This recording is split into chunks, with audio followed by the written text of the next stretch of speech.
Hello, in this lecture we'll talk about imprinting, and I'm going to slip over to my PowerPoint and get it started. Hope you're all doing well. So the material on imprinting comes from our Agile Gene textbook. I have my other version here by Matt Ridley, pages 158 through 174. There is a little bit of information on imprinting earlier in the chapter, like on pages 150 to 154, something like that as well. And we're going to ask, what is imprinting? And talk a little bit about humans in imprinting. And on the first slide here, we have a picture of Conrad Lorenz, who's famous for raising gosling chicks that imprinted on him. So let's take a look. We're thinking about what is imprinting, and I've got some pictures here of people kind of dressed up weirdly raising whooping cranes. Now, whooping cranes are a native to America, and they are endangered. There are something like 826, this is the latest data, I guess, 826 whooping cranes in the world. They're a beautiful animal, the biggest North American bird, and conservationists are trying to help raise whooping cranes in captivity. And what they're finding is the best way to do that is to essentially dress up and look like a whooping crane as a parent, and then teach the chicks how to eat, how to drink, how to swim, a variety of things. And the reason that they're dressed up, why can't they just do this as people? Researchers want these baby whooping cranes to imprint on whooping crane-like animals, if you will. They want these animals to see humans, or these so-called humans, as kind of mimics for their parents, because precocial birds like whooping cranes often imprint. So we have to sort out what that means. But basically, these little chicks learn within a short period of time who mom is and follow mom around. And we want these chicks to learn that mom looks like a whooping crane, if you will, and acts like a whooping crane, presumably. So let's sort out the definitions of imprinting. Here's a bunch of information on this slide. We'll see what we can do with it, right? So imprinting is a type of learning. We would call it a social learning based on early experience. But interestingly, there's a strong innate component or element to imprinting. It's a learning event because it requires input or experience, but it's innate. There's some innate components to it that we're going to take a look at. But you might think of it as the forming of an attachment or a bond to an object that's seen or heard or smelled, or all three of those things. Now, Conrad Lorenz was infamous for having goslings imprint on him. He coined the term imprinting, and here's how he defined it: as a rapid and irreversible bond that young precocial birds like geese or ducks form to their mothers, usually during a critical period shortly after hatching. So there's a few things in there that are important. We get a rapid, irreversible bond, a critical period, so this bond must happen within a window after hatching. And it's called, this type of imprinting is called filial imprinting. Okay, there's also something called sexual imprinting, so there's different kinds. Let's see. This is clearly adaptive. It's adaptive for these precocial animals that right after hatching are moving around, they're wandering away. It's adaptive for them to imprint on a parent who is going to look out for them, who's going to take care of them, bring them food, teach them where to find food.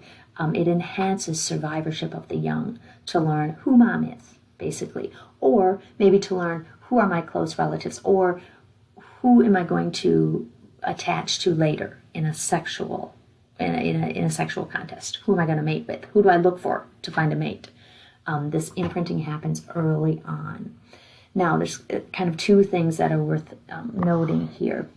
There's flexibility in imprinting. So the geese that Conrad Lorenz worked with imprinted on Lorenz. They imprint on the mom. They can imprint on humans.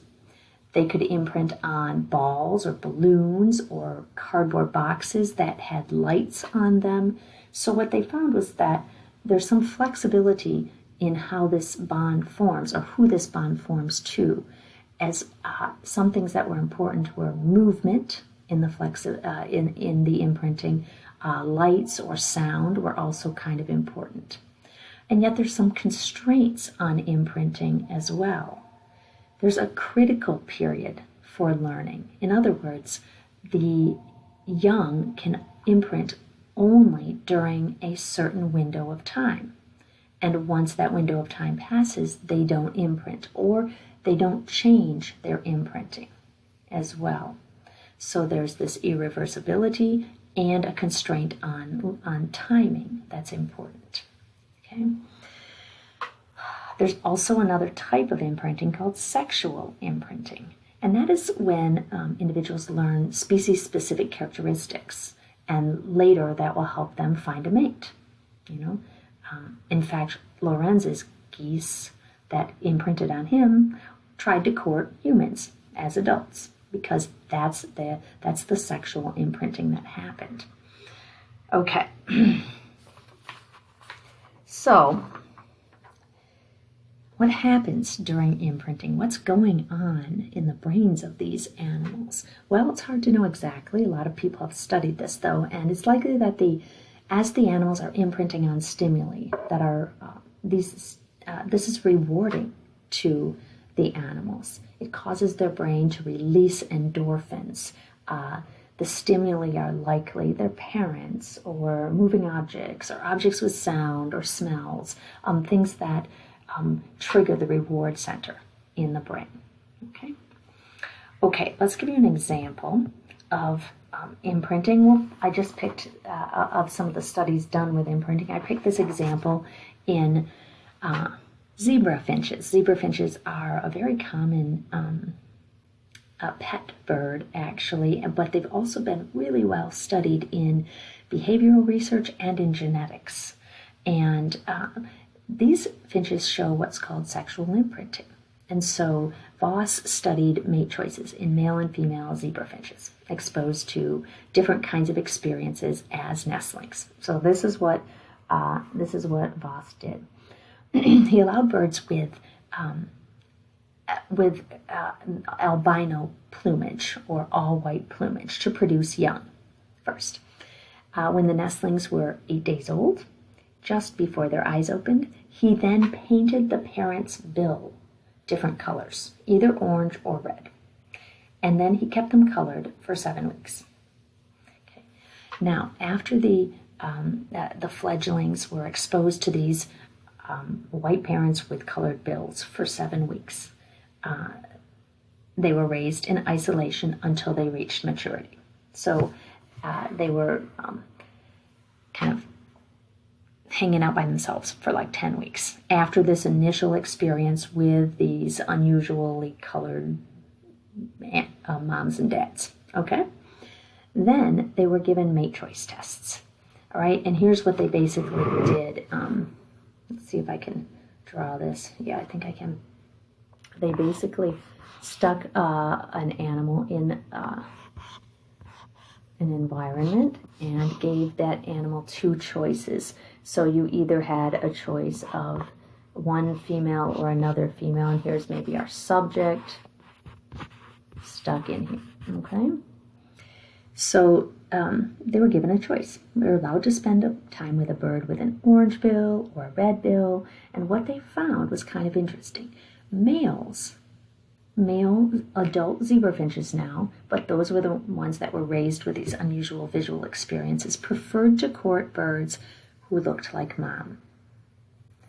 Females didn't have a preference for dad lookalikes. They were influenced by what the males were doing, their courtship behaviors.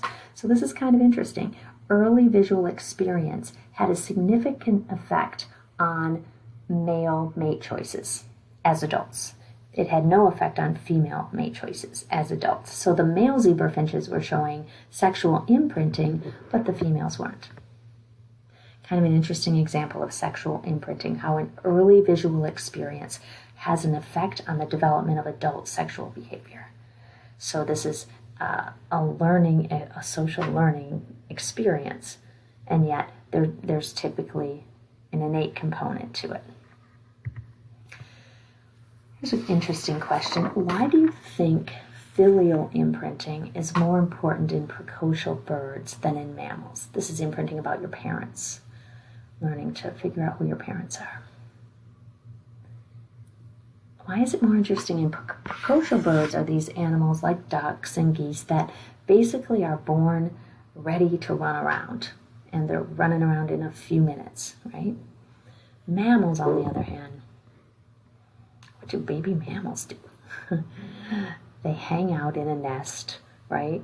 Or, typically in a nest somewhere, and mom feeds them and feeds them and feeds them and feeds them for a long time. They don't move around. They don't get exposed to other animals. They're just basically with their mom. They don't need to be imprinting. Their mom is there. They don't need to have this sort of innate ability to imprint on who's running around near them. They only have their mom near them for the most part. Okay, so perhaps it's much more important survivorship-wise for precocial birds that are moving around right away in their environment to be able to find mom and know who mom is and follow mom. Okay, so how does imprinting actually happen? Like, what are the mechanisms of imprinting, right? Can we find them? Well, researchers have been finding them. They found a few important things, and I'll give you some examples here. So we're thinking about what's going on in the brain during imprinting, say, in chicks. Well, it seems like memories are laid down in one particular region of the brain during imprinting, the left intermediate and medial hyperstriatum ventrale. The left IMHV, right? Changes occur here during imprinting.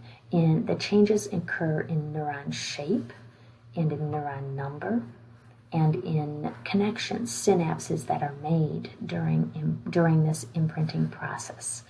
Imprinting only occurs when this part of the brain is intact. If it is not intact, then chicks cannot imprint. Researchers have also found that an important neurotransmitter, GABA, seems to play a role in imprinting. GABA is released from the left IMHV during imprinting.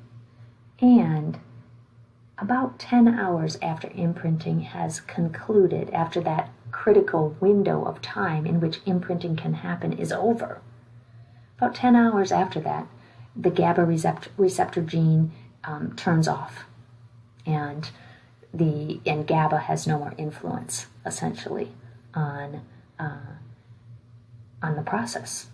Okay, so the brain is open to calibration by experiences early on, but it's shut down when that critical period ends. And it seems that GABA plays a role, and it seems that this left IMHV is imperative.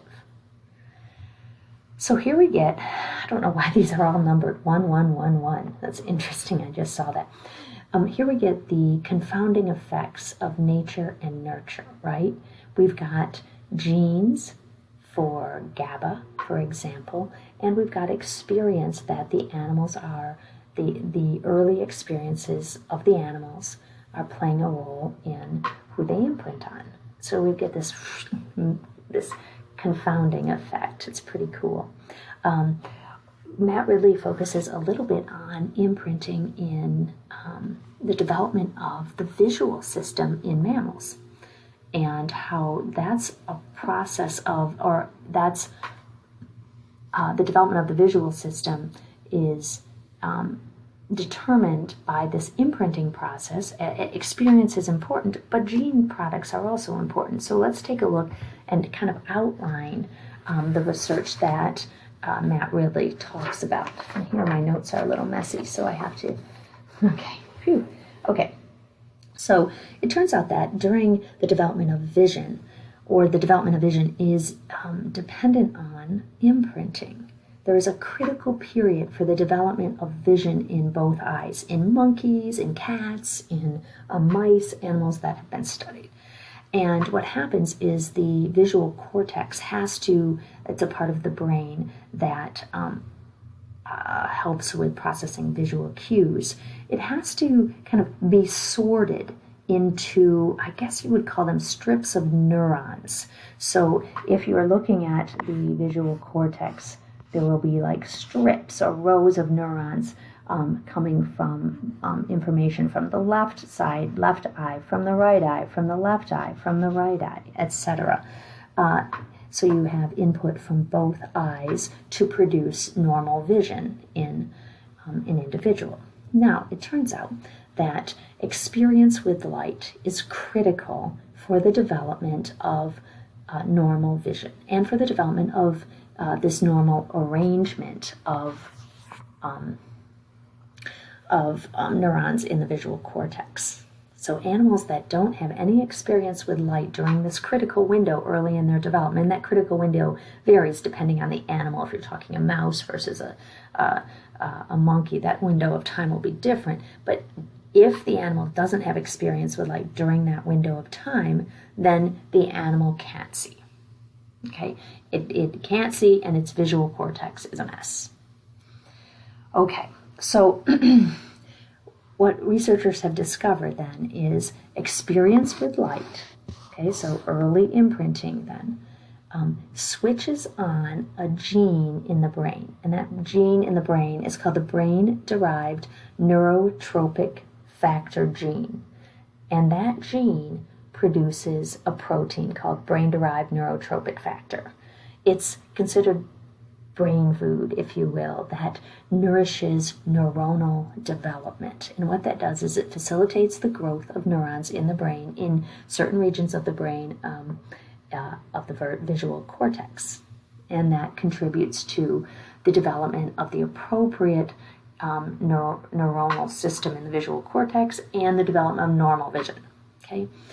Also interesting is this gene regulates GABA. Remember that GABA has been seen to play an important role in critical periods. Interesting. So then Matt Ridley talks about a number of different things that have been done, a number of different experiments, if you will. So what happens if you sew a monkey's eye shut, just one eye, not the other eye? Well, if you sew a monkey's eye shut during the early weeks when imprinting is happening or the development of vision is happening, the monkey can't see out of that eye. What happens is in the visual cortex is that brain regions that are supposed to develop don't. The input from the other eye affects the visual cortex or changes the visual cortex, but the input from the closed eye doesn't. And so that monkey is left with permanent visual loss in the eye that was closed during the critical window. So light matters, right? What if you remove the BDNF gene? What if you make what's called a knockout mouse that doesn't have this BDNF gene? Well, guess probably no surprise, if it's not there, no matter how much experience the animal gets, it can't see. It has no appropriate vision, okay? Okay, what if you make a mouse with an extra active BDNF gene that produces lots of this, brain food protein, and then keeps producing it, even without experience with light? It's always switched on, if you will. Well, what happens then is that mice that don't have experience with light still develop normal normal visual cortex and normal vision, even in the absence of light. So you give these mice with this special always active BDNF gene, you put them in the dark, they develop normal vision. And their critical window, if you give these animals, put them in the light, their critical window for visual development shrinks from 3 weeks to 2 weeks. Crazy, huh? Here's another situation. Suppose you have mice that don't have a GAD6 gene. What is that?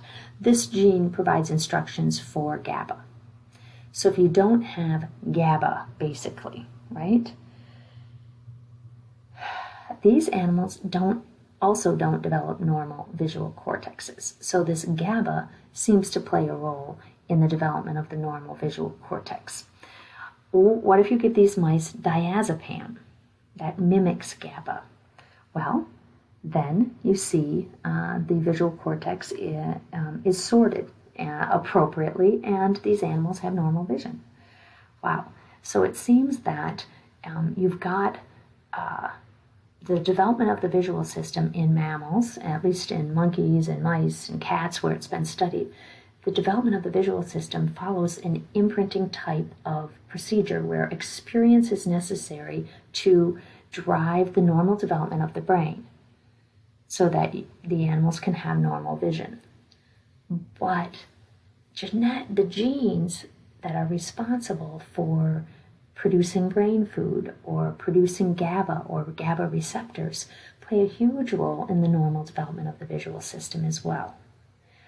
So when we're thinking about imprinting, we're thinking this is a type of learning, a type of social learning that happens with constraints, and yet it's a type of social learning that depends upon the genetic makeup of the animal, particular genes being turned on, switched on, or switched off, if you will. And that's, what we're kind of finding about all of these topics we've covered is this apparent dichotomy between nature, the genes, and nurture, the experiences, is really not a true dichotomy at all. Next, we'll talk about humans and imprinting. We'll get back to them in the next video.